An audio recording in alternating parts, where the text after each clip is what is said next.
अस्सलाम वालेकुम। आज हम मिलकर कुरान मजीद के पहले पारे के सफ़र पर निकल रहे हैं। खुलासतुल कुरान की रोशनी में हम उसकी बुनियादी पैगामात और असबाब को बिल्कुल आसान और दिलचस्प अंदाज में समझने की कोशिश करेंगे। तो चलिए इस खूबसूरत रूहानी सफ़र का आगाज़ करते हैं। तो इस सफ़र में हम क्या क्या देखने वाले हैं? सबसे पहले तो ये जानेंगे कि कुरान अपना तारुफ खुद कैसे करवाता है। फिर हम ईमान के वो 3 बुनियादी उसूल देखेंगे जिन पर सारी बुनियाद खड़ी है। इसके बाद थोड़ा सा तारीख में जाकर बनी इसराइल के वाक़यात से सीखेंगे और हज़रत इब्राहिम अलैहिस्सलाम की ज़बरदस्त आजमाइशों पर भी गौर करेंगे।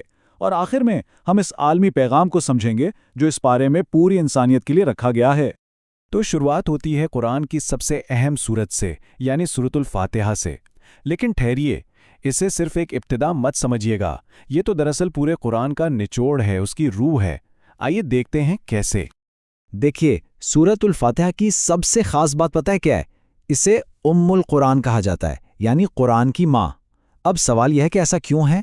क्योंकि इसकी सिर्फ 7 आयात में वो तमाम बुनियादी मौज़ूआत जमा कर दिए गए हैं जिनकी तफसील फिर पूरे कुरान में आती है। तो इस छोटी सी सूरत में क्या क्या है? इसमें ईमान के सबसे अहम सुतून हैं तौहीद, रिसालत और आखरत। फिर इसमें अल्लाह ताला की इबादत करने और इसी से मदद मांगने का तरीका बताया गया है। और सबसे बढ़कर सीधे रास्ते पर चलने और भटके हुए लोगों के रास्ते से बचने की दुआ भी सिखाई गई है। गोया ये आगे आने वाली पूरी हिदायत के लिए एक बुनियाद, एक फाउंडेशन सेट कर देती है। अच्छा, याद है सूरतुल फातिहा में सीधे रास्ते की दुआ मांगी गई थी? तो सूरतुल बकरा, जो कुरान की सबसे लंबी सूरत है, ऐसी है जैसे उसी दुआ का जवाब हो। ये सूरत हमें बताती है कि वो बुनियादी उसूल आखिर हैं क्या जिन पर चलकर हिदायत मिलती है। अब देखिए, कुरान शुरू में ही एक बात बिल्कुल साफ कर देता है कि जब हिदायत का पैगाम आता है तो सब लोग उसे एक तरह से नहीं लेते। सबका रद्द अमल अलग अलग होता है और इसी बुनियाद पर 3 किस्म के ग्रुह बन जाते हैं। यहाँ पर एक वाज़ेह फ़र्क नज़र आता है। एक तरफ है मोमिनीन, यानी वो लोग जो सच्चे दिल से इस हिदायत को कबूल कर लेते हैं, और दूसरी तरफ 2 ग्रोह हैं, कुफ़ार जो खुल्लम खुल्ला इनकार करते हैं, और मुनाफिकीन जो वो ज़ाहिर में तो कहते हैं कि हम ईमान लाए, लेकिन उनके दिल में इनकार छुपा होता है। तो फिर सवाल ये उठता है कि एक सच्चे मोमिन की पहचान आखिर है क्या? कुरान उसके लिए 3 बुनियादी खूबियां बताता है। सबसे पहले ईमान बिल गैब, यानी गैब पर ईमान। दूसरा इकामत सलात, यानी नमाज कायम करना। और तीसरा अदाए ज़कात, यानी ज़कात अदा करना। और यहाँ गौर करने वाली बात यह है कि यह सिर्फ दिल के यकीन की बात नहीं है, बल्कि अमल की भी है। इन तीनों में से ईमान बिल गैब को समझना बहुत बहुत जरूरी है। इसका मतलब क्या है? इसका मतलब है उन हकीकतों को दिल से मान लेना जो हमें अपनी आंखों से नजर नहीं आती, जैसे अल्लाह का वजूद, फरिश्ते या आखिरत का दिन। असल में यही वो फाउंडेशन है जिस पर ईमान की पूरी इमारत खड़ी होती है, क्योंकि ये इस बात का सबूत है कि हमें अल्लाह पर मुकम्मल एतमाद है। चलिए अब हम आते हैं इस पारे के एक बहुत बड़े हिस्से की तरफ। इसमें बनी इसराइल यानी हज़रत याकूब अलैहिस्सलाम की औलाद का बहुत तफसील से जिक्र है। लेकिन रुकिए, ये सिर्फ कोई तारीखी कहानी सुनाना नहीं है, उसके पीछे एक बहुत गहरा मकसद छुपा हुआ है। तो यहाँ एक कुदरती सा सवाल पैदा होता है, आखिर कुरान में इसी कौम का जिक्र इतनी तफसील से क्यों किया गया है? जैसा कि हमने कहा, इसके पीछे एक बहुत गहरी हिकमत है। देखिए, कुरान उनकी तारीख को एक आईने की तरह हमारे सामने रखता है।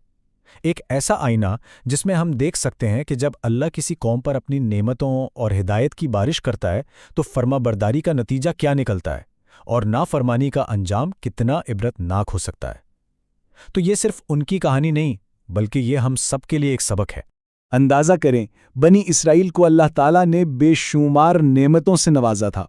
उनमें एक के बाद एक अंबिया भेजे गए, उन्हें आसमानी किताबें दी गईं, यहाँ तक कि उन्हें दुनिया की कौमों पर फजीलत दी गई।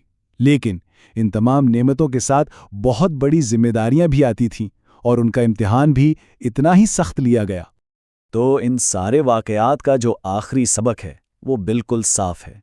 अल्लाह की नेमतों का शुक्र और उसके अहकाम पर अमल करना ही कामयाबी का रास्ता है, जबकि नाशुक्री और नाफरमानी वो सीधा गुमराही और ज़वाल की तरफ ले जाती है। बनी इसराइल के वाक़यात के बाद कुरान हमें एक ऐसी अजीम शख्सियत से मिलवाता है जो ईमान, सब्र और कुर्बानी का सबसे बड़ा नमूना है। जी हाँ, हम बात कर रहे हैं हज़रत इब्राहीम अलैहिस्सलाम की। यहाँ एक इंतहाई अहम बात है, कुरान हज़रत इब्राहीम को किसी एक कौम का नहीं बल्कि पूरी इंसानियत का इमाम यानी एक यूनिवर्सल लीडर करार देता है। और इसकी वजह وجہ یہ ہے کہ ان کی پوری زندگی اس بات کی ایک زندہ مثال ہے کہ اللہ کے ہر حکم کے آگے بنا کسی سوال کے کیسے جھکا جاتا ہے۔ ان کے زندگی آزمائشوں کا ایک سلسلہ تھا۔ سوچئے ذرا، اپنی پوری قوم کے بتوں کو چیلنج کیا، اس پر انہیں آگ میں پھینک دیا گیا، پھر اللہ کے حکم پر اپنا گھر، اپنا وطن چھوڑنا پڑا، اور سب سے بڑی آزمائش، اپنے ہی جگر کے ٹکڑے، اپنے بیٹے کو قربان کرنے کا حکم ملا۔ لیکن ہر آزمائش میں وہ ثابت قدم رہے، اور انہوں نے ثابت کر دیا کہ ان کا ایمان اور بھروسہ صرف اور صرف ایک اللہ پر ہے۔ ان کے اسی خالص عقیدے کو ملت ابراہیمی کا نام دیا گیا ہے، ایک ایسا نمونہ جو قیامت تک کے لیے مثال بن گیا۔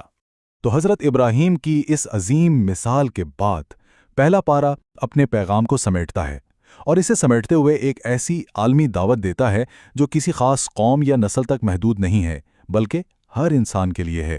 قرآن بالکل واضح طور پر کہتا ہے کہ اس کا پیغام یونیورسل ہے، عالمگیر ہے۔ یہ تمام انسانوں کو اسی ایک سچے دین کی طرف بلاتا ہے جو حضرت آدم سے لے کر آخری نبی صلی اللہ علیہ وسلم تک تمام انبیاء نے پیش کیا۔ تو یہ دعوت کسی ایک گروہ کے لیے نہیں، یہ سب کے لیے ہے۔ اور اس میں ایک بہت بڑا اصول بھی سکھایا گیا ہے، وہ یہ کہ سچا ایمان ہمیشہ دلیل اور وحی پر ہونا چاہیے، نہ کہ صرف اپنے باپ دادا کی رسموں کی اندھی تقلید پر۔ یعنی ہدایت کی پیروی آنکھیں بند کر کے نہیں، بلکہ علم اور سمجھ کے ساتھ کرنی چاہیے۔